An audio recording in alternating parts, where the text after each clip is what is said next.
RTV app వార్తల్ని క్షణాల్లో చదివే అవకాశం ఉంటుంది. ఒక న్యూస్ పేపర్, ఒక టెలివిజన్ ఛానల్ మీ చేతుల్లో ఎప్పుడూ ఉంటాయి. వివిధ విభాగాలకు సంబంధించి అధికారులతో సమీక్షా సమావేశం నిర్వహించడం జరిగింది. దాంట్లో నాతో పాటుగా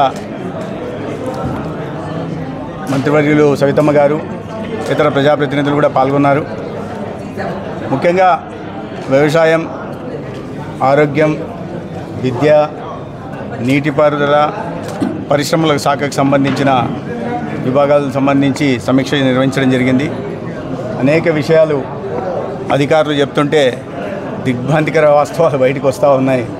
గత 5 సంవత్సరాల్లో ఏ విభాగంలో కూడా పనులు ఎక్కడా జరగలేదనేది సమీక్షలో పూర్తిగా మొత్తంగా స్థూలంగా చెప్పాలంటే 5 సంవత్సరాల్లో పూర్తిగా ఈ పాలకులు నిమ్మకు నీరెత్తినట్టుగా ఉండి చలనం లేకుండా, ప్రజల ఇబ్బందుల గురించి పట్టించుకోకుండా, వాళ్ళ విద్యుత్ ధర్మం ఏదో దాన్ని నిర్వహించకుండా ఈ ప్రాంతానికి అన్యాయం చేశారు. ముందే కరువు కాటకాలతో వెలువెల్లాడుతున్న ప్రాంతం సత్యసాయి జిల్లా. అటువంటి జిల్లాలో అనేక అవకాశాలు ఉన్నప్పటికీ, సహజ వనరులు ఉన్నప్పటికీ వాటిని వినియోగించకుండా జిల్లాను పూర్తిగా వెనక్కి నెట్టేసే ప్రయత్నం చేసినట్టుగా కనిపిస్తూ ఉంది. వ్యవసాయ శాఖలో గత కొన్ని సంవత్సరాలుగా ఉద్యాన పంటలు ఎక్కువ ఉన్న ప్రాంతం ఇక్కడ. ఎక్కడ వాళ్ళకి సబ్సిడీలు అందలేదు. మిషన్ ఫర్ అగ్రికల్చర్ మెకనైజేషన్ కింద వాళ్ళకు 50%తో ట్రాక్టర్లను, టర్పల్ని, రోటవేటర్లు ఇవ్వాల్సి ఉంది, ఒక్కరికి అందలేదు. 90% సబ్సిడీ కింద డ్రిప్ ఇరిగేషన్కి సహాయం చేయాల్సి ఉంది, అది ఎవరికి అందలేదు.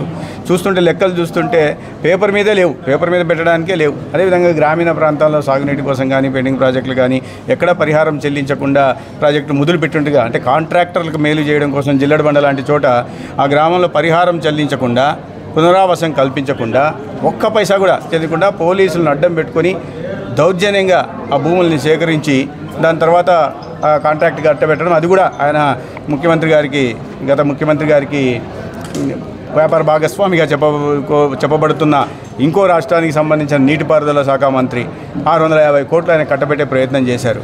అంటే ఆ ప్రాంతానికి సాగునీరు అందించడం, ఆ ప్రాంతాన్ని సస్యశ్యామలం చేయడం కన్నా, భూమిని సేకరించి వాళ్ళకి పునరావాసం లేదా పరిహారం చెల్లించడం మీది కన్నా వాళ్ళ వ్యాపార భాగస్వాములకు దోచిపెట్టడమే, సొమ్ము దోచిపెట్టడం లక్ష్యంగా అక్కడ కనిపించింది. అదేవిధంగా కేంద్ర ప్రభుత్వం నుంచి జలజీవన్ మిషన్ ద్వారా 1000 కోట్లు వస్తుంటే 100 కోట్లు జిల్లాకు కూడా వస్తే రాష్ట్రం నుంచి ఒక్క వాటా ఇవ్వకుండా కేవలం గత 5 ఏళ్లలో 30%, అది కూడా కేంద్ర ప్రభుత్వం నుంచి వచ్చే నిధులతో 30% మాత్రం చేసినట్టున్నాయి. దాంట్లో కూడా 80% మళ్ళీ బిల్లులు చెల్లించాల్సి ఉంది. అదేవిధంగా గ్రామీణ ప్రాంతాల మౌలిక సదుపాయాల కోసం ఎన్ఆర్జీఎస్ కింద నిధులు వస్తుంటే వాటిలో కూడా చూడడానికి రైతు భరోసా కేంద్రాలు అది కూడా కొన్ని నిర్మించి, తర్వాత ఆరోగ్య మంత్రం కింద ఉంటే దాన్ని విలేజ్ హెల్త్ సెంటర్లు అని చూపించి కనిపించడానికి కొన్ని చూపించి ఆర్భాటం చేయడం తప్ప వాటికి కూడా బిల్లులు చెల్లించలేదు. అంటే వచ్చిన నిధులు ఇన్ని 1000 కోట్లు, సగటున 10,000 కోట్లు రాష్ట్రానికి వస్తుంటే 5 సంవత్సరాలుగా కేవలం ఆ రైతు భరోసా కేంద్రం చూపించడం, ఆ విలేజ్ హెల్త్ సెంటర్లు పూర్తిగా కేంద్ర నిధులతో వాటిని నిర్మించడం తప్ప ఏమీ చేసినట్టు లేదు. వాటికి అన్నిటి కూడా మళ్ళీ పెండింగ్ బిల్లులు ఉన్నాయి. విద్యా వ్యవస్థను పూర్తిగా నాడు నేడు కింద ఎక్కడ ఏ పనులు చేపట్టినట్లేదు, ఊరికే రంగు మార్చడం తప్ప దేని మీద దృష్టి పెట్టలేదన్న విషయం అర్థమవుతుంది. ఆరోగ్య రంగం కూడా ఎక్కడ పోయినా కూడా పిఎస్సీలు లేదు, డాక్టర్లు లేదు, స్టాఫ్ 4 సంవత్సరాల నుంచి ధర్మవరం నియోజకవర్గంలో 4 సంవత్సరాల క్రితం అది సిఎస్సి ఏరియా హాస్పిటల్ కింద అప్గ్రేడ్ అయితే ఈ రోజు దాకా 96 మంది ఉండాలి. 36 మంది సిఎస్సిలో ఉంటారు, 96 మంది ఏరియా హాస్పిటల్లో ఉంటారు. ఇప్పటిదాకా డాక్టర్లను కానీ, ఇతర సిబ్బంది కానీ, పారామెడికల్ సిబ్బందిని కానీ ఇప్పటిదాకా అపాయింట్ చేయలేదు. మరి అక్కడ ప్రజాప్రతినిధులు ఏం చేస్తున్నారు, ఆ సంబంధిత రాష్ట్ర మంత్రులు ఏం చేస్తున్నారు, లేదా ముఖ్యమంత్రి సమీక్ష చేయట్లేదా? ఇటువంటి పరిస్థితులు ఏ రంగంలో చూసినా కూడా వాస్తవాలు చూస్తుంటే చాలా దిగ్భ్రాంతికరంగా ఉండడమే కాకుండా ఒక డిప్రెసివ్గా కూడా కనిపిస్తున్నాయి.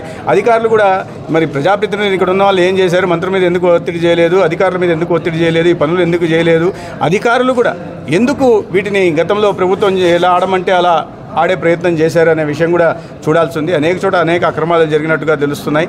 వీటి మీద ఇంకా సమీక్ష కొన్ని విభాగాల మీద చేయాల్సి ఉంది. అయితే ప్రజలు చాలా విశ్వాసంతో ఉన్నారు. అంచనాలు కూడా చాలా ఎక్కువ ఉన్నాయి. ఇవాళ దార్శనికత కలిగిన నాయకులు చంద్రబాబు నాయుడు గారు ముఖ్యమంత్రిగా ఉన్నారు, కేంద్రంలో కూడా నరేంద్ర మోడీ గారి ప్రభుత్వం ఉంది.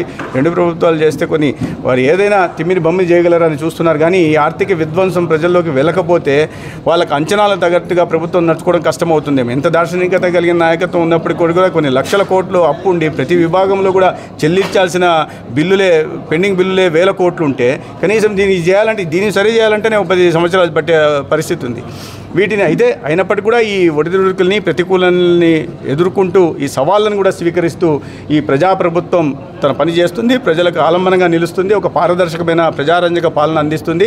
ఎందుకంటే వచ్చిన కొత్తల్లోనే చెప్తూనే సామాజిక భద్రత కింద పెన్షన్లు ఇస్తామని చెప్పడం, పెంచి ఇస్తామని చెప్పడం అన్న విధంగానే ఇటువంటి చితికిపోయిన ఆర్థిక పరిస్థితి ఉన్న సందర్భంలో కూడా 10,000 కోట్ల అదనపు భారం పడుతున్నప్పటికి కూడా సామాజిక భద్రత పెన్షన్లు ఇవ్వడం జరిగింది. అదేవిధంగా అన్ని క్యాంటీన్లను తెరవించడం జరుగుతుంది.